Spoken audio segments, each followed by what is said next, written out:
I'm right in the bike lane in the middle of Austin, Texas. I just arrived here last night. I had ridden my bike from Fredricksburg all the way here to Austin, and I left at about 8 p.m. and I arrived at about 7 a.m. So I just rode throughout the night. I left when it was dark, and I rode throughout the dark, and I arrived just around sunrise. So it was a wild adventure. I saw some deer that popped out of nowhere. I saw a lot of shops closed. Nothing was open, including grocery stores and convenience stores. And I got followed by a car, which was a really weird experience. I also witnessed 2 shooting stars as I rode through the night. So it was an adventure to behold. And I bought this bike that's pink that may be starring in some of my videos. We'll see. And I'm so glad I did it. I'm so glad I bought the bike and decided to just make the journey here to Austin to see what Austin holds. And my experience traveling has been that I just love the surprises. I always love to see what's going on in cities and towns and cultures, and just to really open up and expand my kind of mental reach of the areas that I visit as I rip a U-turn here.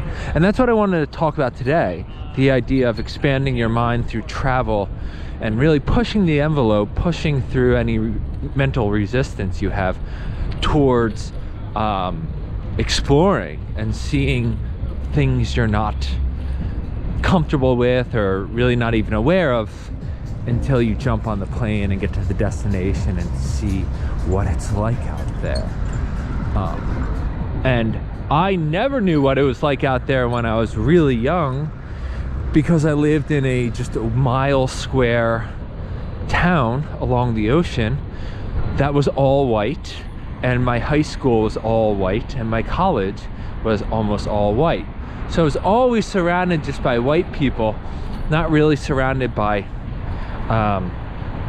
much differentiation in terms of race and in terms of culture and social class. I was really surrounded by some homogeneous people and things, and I always yearned to see more, to see what diversity looked like, and to be able to figure out how to even interact comfortably with people from different social classes and different races. Because up to a certain point in my life, I didn't know how to do that, and I'd simply be quiet around these people because I'd be so afraid of, offending them for whatever reason. And so my yearning for travel began really young, and I pushed my family to allow me to travel since I was probably 5 years old. I told them I wanted to go on a trip halfway around the world. We ended up going on a cruise down to the Bahamas and St. John and St. Thomas. It wasn't halfway around the world, but at least it got me out onto the ocean for a few nights, and it gave me a taste of what that part of the world looks like.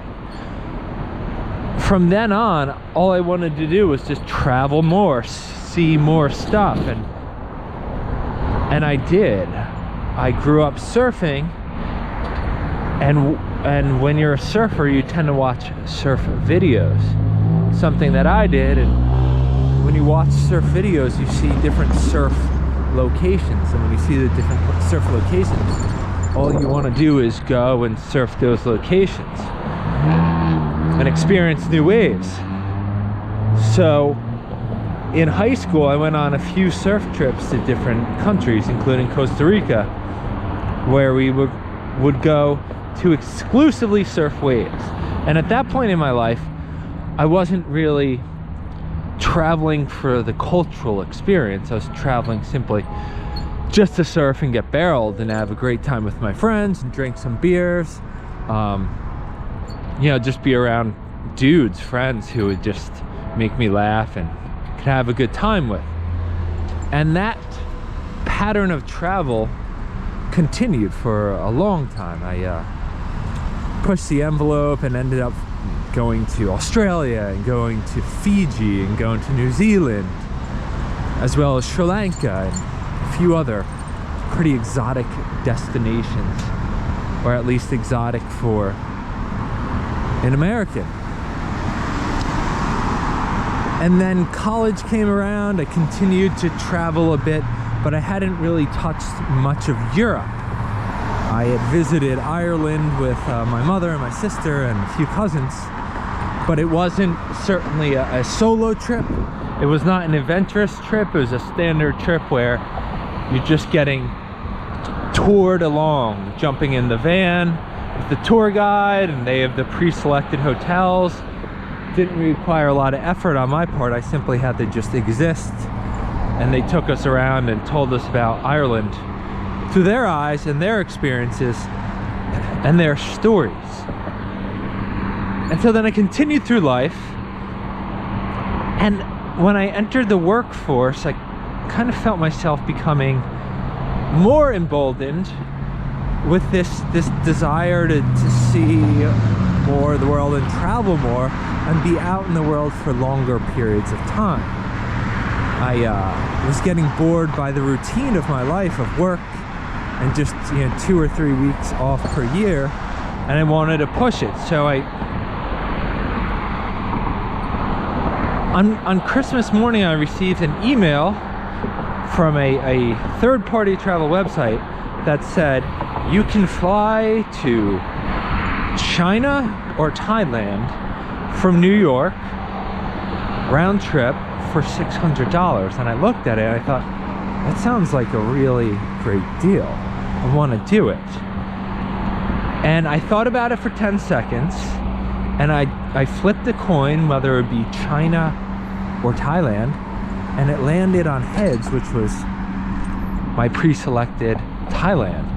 So I booked a trip for 3 weeks, and I hadn't notified work because I made the decision in 10 seconds. Just sneak by you guys on the right. Thank you. And so I made the decision in 10 seconds, and I had to notify work. So I notified work, not asking can I go, because I already bought the ticket. I simply walked into the office and said to my manager, I'm going to Thailand, here are my dates. And they laughed and they said, have you made the arrangements? I said, the flight's booked. They said, all right, Timothy, go for it. I said, great. I was gonna do it no matter what. And so I was off to Thailand to see what Thailand was all about. Went for 3 weeks, visited temples, saw lots of Buddhist ceremonies and Thai food and Thai rituals. I ate lots of street food. I met tons of interesting travel people, and I just had really a self journey, a solo self journey that got me just fascinated with the world, and I was blown away by how different just the feel and the pulse of Thailand was to anything I had experienced before. It was far and away the most polarized, the most different type of society